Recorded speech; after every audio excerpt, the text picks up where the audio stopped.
Okay. So, Andy, Debbie, I saw Yes, you play in the massage center. yes. Okay, massage chair, isn't it? It's the one. Yeah, yeah, awesome, awesome, great. So, Debbie, Andy, congratulations on the new house project. So, Thank you. to start, can you paint a picture for us? What's the vision for your dream home in New Zealand? That one. Oh goodness. We've got Andy's obviously a builder, so we've got like lots of different dreams over the years, and this will be the third house that we've built. Third family home. Yep. Um, and and done lots of renovations in between. But I guess we're at the stage where our kids are a little bit older, so we're trying to build something that's like zones of living, and something quite nice that they've all got their area and their own bathrooms and their own wardrobe. So it's a very nice property, I think. Yeah. Very nice. But also I'm originally from South Africa, so bringing in some of the, a bit more tiling than New Zealanders might ordinarily do and things like that, bringing some of the South African influence in. Anything to Wonderful. add? No, Okay, no, go with it. No, she covered it well. okay. So, what was the biggest challenge or fear you guys had when you first thought about sourcing material and furnishings from China for this project? I mean, I think you should have done the first one. I should have done this one. I was definitely more nervous. It was my idea, funny enough. And then as soon as it was my idea, I panicked and went, how do we know it's the right people? You know, is what if Charmaine isn't actually real and she doesn't meet us? What if the products are obviously low quality is a question that comes up a lot and a lot of concerns. You name it, like there wasn't a thing I wasn't worried about. Because it's obviously a high reward situation, but when you don't know, it feels high risk as well. Absolutely. All of your concerns are valid. So then what made you decide to take the leap and actually go on a buying trip? And why did you choose even to bring the kids along? I think because the kids, like one's last year of university, one's last year of high school, and it's the chance you get very rarely to go to China and look at the manufacturing and that kind of thing, and they can come back with their own ideas of what they want to do in the future. Just broaden the Just worldview broaden their a little world. bit. But this was probably the biggest. Well, it was a bit of a cultural shock, Mm. actually, I think, for all of us. So yeah, just get a different perspective, I think, is. But it was a really interesting perspective because Debbie came up with the idea originally, and then she went online and you look at all the things and you get the different reviews and what can go wrong and all the rest of it. And I thought it can't be that hard. And I went on YouTube, and that's where I found you. And we saw a few of your reviews, and then we emailed the Brisbane office. Ended up on a call, and then literally about 5 weeks later, we found ourselves getting picked up from the train station by Charmaine, and it was brilliant. Um, but then we ran into a guy in one of the shops over there from Sydney, and he looked at us and we looked at him because we're the only Westerners we'd seen in Foshan for about a week. And he said, "Are you on a buying trip?" And we said, "Yeah, we're with ChinaDirect Sourcing," and we were extremely happy with our choice. And he said that he came alone and was doing his own stuff. And at that point, me and Debbie reflect on what we'd done up to that point in the week, and there's no way if we had done it ourselves, we would have seen the factories, the stores, or the variety You wouldn't know where to begin. if we had chosen to Yeah. do it by ourselves. So absolutely no regrets at all. I'm so glad to hear that, and so glad you even have that comparison. That's awesome. So, well, walk us through your first contact with China Direct Sourcing. So, what was the process like from the first inquiry to landing in China? So we met with Anne first. I mean, I think everyone we responded to very quickly in the email, and then it was quite clear in terms of the process and what steps we were going to have to go through. I think there was a little bit, that because we signed up quite late, and then it was the Christmas holiday and everything, and that it got a little bit confused in terms of what was going to happen when we got there because we were already in Australia, so we like from New Zealand. So that's the one thing that I think if we had given ourselves a little bit more time to plan, we might have been better prepared. Mm. And yeah, I mean, it was like, I think Charmaine called it. It was quite, most people go when their working drawings are done. We thought ours would be done. They weren't. But I actually think there's some advantage to the way that we've done it. Like, I like hopefully, the factory seemed to take it seriously enough, but it's given us time to come back. We've got lots of photos and we can just validate everything because it's so much Mm. like go, go, go. Yeah. And then yeah, I think my panic set in the most actually when we were flying over because I was like, oh no, my God, if this isn't real and it's all on me. And the second I met Charmaine, like honestly, all that went out the window. She's just, you could tell she knows what she's doing. She's lovely. She made us, it was like nearly midnight. We'd been traveling all day. We were tired and grumpy. And in such a big station, she found us within a few minutes. Mm. There wasn't really an issue at all from that No. point. So, all any issues were all in my head. Yeah. For I'm me, so For me, the only like the first morning we went to a window factory, and obviously New Zealand standards are a lot different to other international Australian standard, yeah. standards. And we went in, and the window factory was cool, and it had a lot of cool stuff and a lot of advanced stuff, but it didn't have the right profiles or coverings for New Zealand standards. So I came out, and then I was a bit apprehensive and didn't know whether we're going to be able to purchase our aluminium joinery. And then 2 days later, we went to another factory, and Charmaine was like, "How was that one?" And I'm like, "Yeah, that one's not bad. We could possibly make that work. So happy." And then she's like, "Okay, I'm not happy." And so she rang the office and phone calls and that. Then the last day, we rock up to a new factory.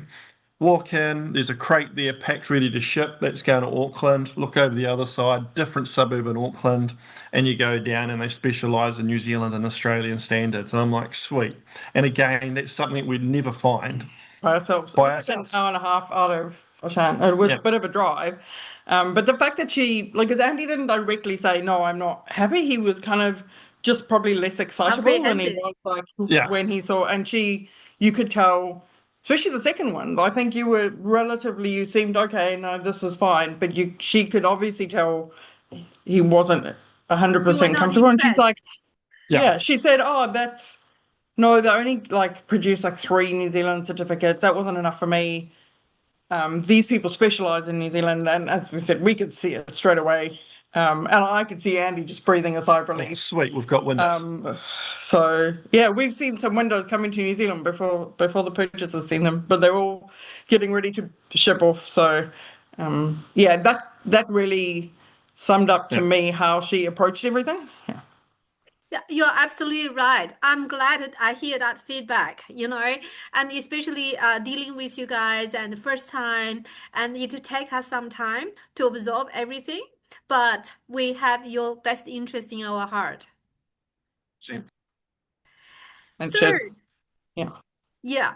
So our team pre-arranged like a factory visit, translator, interpreter, trade assistant, and the logistics. So, from your perspective, what part of that pre-trip support was most valuable? Goodness. I mean, I'll give you an example. I think that sums it up. On the last night of the trip, the Friday evening, Charmaine was like, "Do you want some family time?" And my son was like, "No, I like it better when Charmaine comes." So we all went out for dinner, which we did a bit. She was very good at offering, and it felt like it took so many barriers away. It took so much stress away. I found it more relaxing than, it felt like a bit of a holiday at the same time because I didn't have to think about anything except going and enjoying taking it in and focusing on products. I didn't have to worry how we got there. I didn't have to worry about whether it was the right place to go. And because we spent 2 days by ourselves at the end, but like at any point of the day, you could just ask how to do it. Annie wanted to go and look at cars just for fun, and Charmaine's like, cool, and all like just yeah, heard him and took us along. She thought a lot broader than, hey, just go and see the product. She was like, I'll take you to the market this evening, and yeah. the whole lot, from being able to translate to sorting out logistics to making sure we saw the right mix of stuff. It's too easy. Yeah. Like wake up in the morning, have breakfast, then 8:30, step outside and your minivan's there, and then your driver just takes you wherever. So easy. Everything has been considered of. Wonderful, great. So, can you share us a specific moment during the factory or market visit where you thought, this is why we need a guide? I think just about every place when you walk in and you realize you can't talk to them because you speak English and they speak Chinese and worlds apart. So I think I've been yelling down aisles, Charmaine, come here, come here. Can you ask them this product here, a range of colors and sizes, and then you get that. So you just couldn't do that without them. Yeah. But it made it feel, it didn't actually feel like we had a translator. That's where it felt like A friend. everyone was talking. Hmm. Charmaine is so natural at it that it's like, it just kind of flows conversation between it. And obviously some people spoke a little bit of English, so, but it would, yeah, that was really beneficial. But some of, like Charmaine's vocabulary around construction is incredible, right? So some of the stuff, just being able to communicate specifics. I mean, you were looking for those tile pedestals. And so Andy didn't quite couldn't think of the word and was trying to explain them. Next thing, we're in the van and Charmaine sending photos going, is this what you're talking about? Like, we wouldn't have known how to communicate. Hey, we didn't even think of adding these to the list, but now we've suddenly thought this is a good idea. Or going, oh, we're driving along. We're like, Charmaine, can we stop and we want to try and get some glasses? Because Debbie and I both wear glasses. So she comes in and she's standing there translating the eye test. When we're sitting there, like, and guy's asking questions, she's answering questions, and Yeah. you walk out 2 days later with some glasses. It's like, you can't do that if you don't have your translator with you. That's great. That's great. I'm so happy for that. Yeah. So, She'd also tell us not to do stuff as well. Like, we'd have, we'd go, oh, we like this product or that product. And she'd be like, it's probably not worth it here. Or like, Next factory, we're going to get like that. her experience came through that way. wonderful. So, now let's talk about some numbers in a broader sense. Were you able to compare prices you saw in China to what you pay locally in New Zealand? What was the general difference you observed? Oh, that was the painful one. We, Tell me. we went to this tile shop and This isn't general, this is extreme, but it's yeah, yeah. and it was a bit of a pain because Charmaine goes, there we go, this is the tile shop. Just take a walk around, have a look. And we found some tiles that we liked amongst thousands of tiles we liked. And the size of the tile was, 950 by 1700 or 600 by Big tile, 1200 yeah. or whatever. So we said to Candy, how much is a square meter? And she writes it down and gives us the number, and then we add on what it costs with the shipping and everything, and it worked out about $70 difference a square meter. So what would have been $100 a square meter here would be $25 probably, including the being able to transport it. And we just stood there like, you can't compare that. So who wants a tile ceiling? It was cheap. So the whole house. Yeah. So That's some of the pricing we still, because we're working out some of the details for windows and stuff. So I'm really curious to see that because we've seen good savings before. And others, I mean, you're quite realistic about it. Some of them are not Door handles, door hardware, for example, because I'm a chippy, and you go around and you feel them and make sure they're not sloppy and all the rest of it. You're like, these are good door handles. How much is this one? And the woman in the shop goes, oh no, that's the cheap one. We got the better one, stainless steel over here, but more expensive. And I'm like, okay, how much is that? And she's like, $18 New Zealand, when you're paying about $70. And I'm like, I hate to think what the cheap one costs. And Andy counted it up and he's like, oh, I was like, 14 door handles in the house. I thought there would be more. He seemed disappointed. you probably want to buy all the door handles, everything. Everyone gets a door handle for Christmas this year. Yeah. No, it was Well, good. There that's were other, I thought the, Like some of the furniture had pretty good savings as well. Mm, But it's harder to compare like exact like for like, where like a tile of a certain size and and thickness is very easy to compare exactly. But certainly the furniture yeah, was more affordable. yeah. But I feel a little bit like we just landed up buying more rather.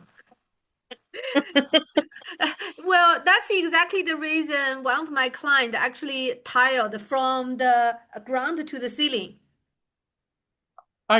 Well, we've gone, because the timber flooring we're doing in part of it was definitely cheaper, but it's not as big a difference as the tile. So we've actually changed one of the areas Mm. to tile now. We're tiling here, it's really expensive. So But we've got 4 bathrooms and we're tiling from floor to ceiling, all walls and the floor. That's what they Just did.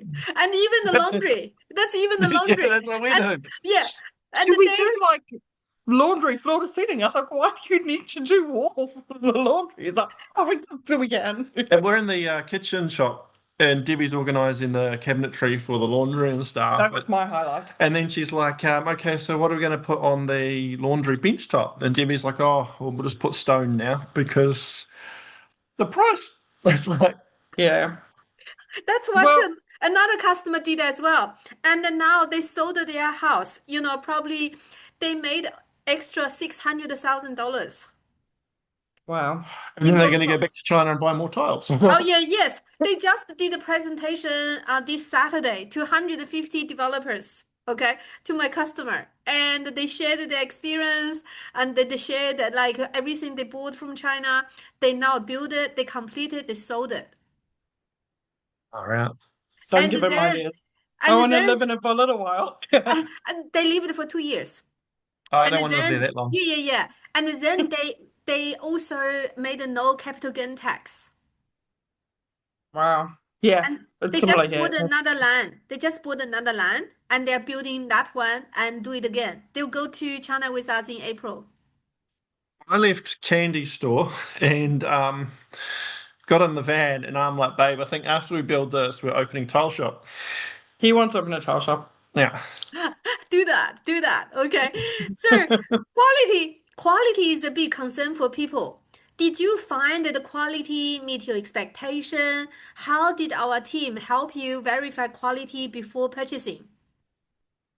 Obviously, we had to fill a spreadsheet in with standards and there's a lot of detail behind it. But almost without fail, I think the quality was the same or better than we'd get in New Zealand. In fact, I like our bathroom fittings. I think we'll end up spending similar to here, but we're getting a higher quality or better product for it. Um, and even like the some of the technology within the windows and things like that, like there's stuff we don't Well, even see within the here. vanities, we're getting a timber vanity with a stone bench top, and it's got a negative detail underneath the bench top. Yeah, And it's got a sensor at the bottom. So in the middle of the night, if you walk in to go to the bathroom, there's LED strip lighting underneath the bench top, which you can't see, but it shines at night. I which is mean, not fancy there. But here we would have bought like a plain acrylic yeah. bench top with nothing fancy, and it would probably cost the same. So yeah, we were really impressed with quality. But then you go to the furniture shop and you just get a headache because you're walking around looking at all this furniture, Overexcited. which is absolutely awesome. And we'll have one of those, 6 of those, and you think that's cool. We've chosen our furniture, but then they take you into another room with all the different The fabric. materials and colors and fabrics, and then you get a headache. It's like, And in New Zealand, it would be, I joked with Charmaine, it would be, here are the 4 colors you can choose from. hmm. That's it. And this was like tables and things like hanging fabric. And we're like, well, you just wouldn't get anything Overload. like that. Yeah. Same with the curtains. Debbie wanted to get curtains over there, so Charmaine took us to a place that did rugs and curtains. And just the amount of rugs hanging and curtain material and size and variety of rugs was just nuts. Yeah. It was like Made us going take into a enough warehouse. in that one. Yeah. Yeah. Yeah. So what was the most like surprising or unexpected thing about the whole sourcing process? It did surprise me how far away everything was from each other. Like, I know that sounds funny, but you see videos on YouTube and you see Mm. TikToks and everything, and it like they flick between everything, and it makes it seem like you could just navigate it yourself if you needed to. like a quick drive was half an hour away. Like you know, they were obviously carefully picked out. So you do land up moving around quite a lot. So that's not a negative or a positive surprise, just interesting to me how, especially when New Zealand is so small. Um, For me, it was like there's different areas in Foshan are different products. I'll use furniture for example. A lot of people that don't go with a sourcing agent will go to the furniture area and it's just rows and rows and rows and streets of furniture. And we just drove straight through it and Charmaine goes, this is all the furniture showrooms, but we're not going there, we're going to the factory. So you rock up to this place, which is just factories, and you get in this great big lift, which is just a tradesman lift, which I'm used to. But then you get out the lift and you're in like this beautiful showroom with marble and stone and LED lights and a whole lot. And then you feel like Kim Kardashian because you've got two or three people showing you around, explaining products, telling you what colors. yeah, It's just nuts. actually, that was really surprising because the first we went to kitchens first, and I think we were the only people in the showroom. And I love Sunny, and she was so great. And she sat down and Mm. she had turned my kitchen designs I made in PowerPoint into 3D models, and she was talking us through it. But like a lot of really good customer experience in terms of how much, like I felt like it would be so busy that we would be lucky to kind of get time with people, but you felt like you were the only people Mm. in the room all the time. And then Yeah. if, and then if there's two different whites and me and Debbie are wanting one in the middle and we're discussing it, I wonder if they've got this. Charmaine's already disappeared to find them and ask them, have you got the color that they want? It's like too easy. That's the relationship make a big difference. Yeah. And also, that's why we pre-arrange your itinerary for you. So every supplier actually already been notified you're coming. Yeah, no, you can tell. Yeah, Yeah. you are the VIP of the VIP. Yeah. So, Well, yeah. The um, furniture, so they gave us a table full of snacks, like Oreo cookies and little snacks. We're like, yeah, this is amazing, yeah. yeah, everywhere where you go, they treated you as the VIP because you are part of the China Direct Sourcing's customer, right? So, if another family was considering this, what is the number one tip you would give them for a successful buying trip? With them. Oh, you're so funny. Um, I plan carefully. Like, don't just think that you can see stuff when you're there and decide. It doesn't mean you can't decide to add stuff when you see it, but if you haven't captured what you want, you'll probably not go to the right place. So I think that was um, that was surprising in Yep. terms of how specific. It's like here, instead of like here's all the furniture, it's like here's the place you can see home theater chairs. It's very specific. So yeah, that would be a big tip. One thing I wish we had done differently, by the way, we got eSIMs, and I wish we had got one Chinese SIM card. I That was a mistake we made, because the kids wanted to like shop and order things, and you can't. And like I think that would be some advice I would give. Though I do it differently. Get all the rest eSIMs, just one to be able to order stuff. Yeah, Yep. And I think just be open and give as much detail to China direct sourcing as you can because they find your product. yeah, And if they don't, when you get there, you're still not happy, they still find your product while you're there. So it's fantastic. And I wouldn't even question about how they do things. We ran into somebody that was doing it themselves, but there's no way they would have seen what we saw or be yeah, getting the deals that we're going to be getting. yeah. Great.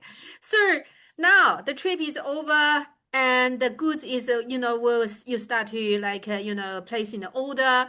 So how has China Direct Sourcing helped you with the post-trip logistic and give you a peace of mind? Well, I'm busy filling in like all the list of things that we need, and Charmaine was very good at saying like, "Hey, you need to get this in before Chinese New Year so that we can get quotes." She wants it by the end of the week so we can get quotes and like helping us with timing. Our plans have been a little bit delayed, which is frustrating, but also luckily means we've got a bit more wiggle room. But even while we're working on it, she was going, okay, if you want your windows by early May, this is your last date, you've got to do it. I've also been sending her the odd message, like, because I looked at all, for example, the curtains, and there were two windows that are probably a bit small for curtains, and I was like, do they do blinds as well? She's like, yep, no problem, send me what you need. So continued on from that. Um, yeah, I guess the next step is when we send them and to see getting all the quotes in, the detailed kind of quotes, and then the excited but nervous wait while everything arrives. But yeah, the spreadsheet is really full on, by the way. Um, and I kind of love that, and I also curse it. It's a lot of information. And for But me, it's being the much needed. tradesman, like when Debbie was filling out the full-on spreadsheet, she's like, "Okay, we need a garage door. I'm going to put garage door down here," and I'm like, "Yeah, we can't just get everything because I'm the tradesperson and I can't complete everything. Otherwise, the house is going to take so long to build." And then you get there and you see the garage door and it's fully You insulated don't and the get yeah. tracks are all powder coated and the motor's there. You're like, damn it, now we're going to be getting a garage door too. And there's something else that I have to physically install, but that's okay. So I will say before we went over, Andy's like, we're not getting a garage door. I don't think we'll get windows. We won't get the bench top. Like he told me all the things we're not going to get. All of them are now on the list. So we just have to clear a bigger corner in the corner of the site to put probably 3 containers because, but that's okay. Well, the thing is, the more you buy, the more saving you got. And if you're going, I mean, I was talking to my brother-in-law last night. It's not worth it if you're going to buy a bathroom load of tiles, or it's like it has to be a reasonable amount of stuff to make the cost of traveling and the cost of all of this worthwhile. Like it's um yeah, it I think a house load or more Yeah, it's well is worth it. is what makes it really worthwhile. Yeah. Or opening a tile shop. It's well worth Or it. Yes, open a tile shop. So, looking back, if you hadn't used the China direct sourcing and tried to do this alone, what do you think would have happened? And I would have argued and argued and argued and argued. I think we might have been like, cool, we'll just get kitchens, or we would have kept our scope very narrow, probably out of fear, and because we just wouldn't have figured out how to get around, and I don't think we would have had the savings. But I think it's a case of you only know what you know. And having been over there and gone around with Charmaine and seen the factories and the showrooms and the factories and speaking to that guy, we know we went the right way. But if you were him, you wouldn't have seen what we've seen or the Yeah. prices that are available. So I think it's definitely a case of you only know what you know. Yeah. But also like it just gives you that extra reassurance. Mm. Like you've got a long-term brand that you need to look after. So if our kitchen arrives and it's a disaster, well, that's not good for you and it's not good for us. If we had found a translator online, they don't care. Like they're just helping you translate. That their job is not built around making sure that they the people they work with are getting what they need. So I think that's the reassurance is that, if we turn around and go, this was a nightmare and you wouldn't be able to have calls like this. Um, Andy, by the way, did say to Charmaine, he's happy to film like the build, like for you if you want, like as stuff arrives and like, because it's like quite a contemporary build. I Yep. think it probably appeals to the Australian market more than the New Zealand market. So if you want, we can do from when it arrives to when stuff goes in, because that's actually something that I wish I had been able to see more of before I went. So the interviews helped and it was really nice. And I actually went and checked that every person you had spoken to was actually that person and that was the company they work for. Like from a reassurance perspective, there are a lot of people that like will go out and trick you. So I'm like, no, I want to be sure, and that they were all real. But if I had seen a, Who do you check? Who do you check? I went to LinkedIn and I was like, oh, that was their name. I'm going to go look up their name and see that the company that you said they were work for was their company, and found everyone except one person. Not because they didn't say the wrong thing. They might just not be on LinkedIn. Um, I know there's a woman, I think, on the Gold Coast, right, who we could see their house, so Yeah, that the was English quite nice. couple. Yeah. But I was like, I think I think that would provide additional reassurance to see the whole process and to see the end product. Um, Oh yeah, that's and Christine. Christine. Yeah, Christine that's the White. one. Yeah. Yeah. She's the one who went to do the presentation for 150 builders. And I'm going to send you the link. She did for me last Saturday. Nice. awesome. Yeah, yeah, yeah. I'm going to Um, send you the final interview. Okay? no, perfect. Wonderful. So the last question. Final question. For anyone watching who is on the fence about sourcing from China for their renovation or build, what would you Yeah. say to them? I I would just I kind of feel like what have you got to lose? Like that was where I got to in the end. Is like worst case scenario, we don't see anything we like, and we've had an experience a different country. Um, like you're not forced to buy anything on the spot, but that was not how it played out. In fact, as I said, our list grew. But yeah, take that chance, and um, the bigger your project, the The the more you will more save. beneficial it is going to be. But it's also you're building a new family home or an investment property or whatever because you want a better property. Otherwise, you'd go and buy something that's already built. And going to China and purchasing your stuff, you're going to end up with a far superior product at a superior price. It is that simple. From what Yeah, we saw in the tile shops and the lighting shops and the garage doors that's insulated and the windows. I mean, we saw double glazing that had blinds in between the glazing, and you push the button on the aluminium and the blinds come down, or they had the electrical current and you push it and it goes from clear to frosted. It was just, and all that's readily available to you. yeah. Great. Thank you so much, Debbie and Andy. This has No, been incredibly insightful. So, if Debbie and Andy's story resonated with you and you're a homeowner, builder, and architects looking to unlock incredible value and quality for your project, this is what we do at China Direct Sourcing. We demystify the process and make it seamless. Visit our website at ChinaDirectSourcing.com.au to book a free consultation. Let's build your dream.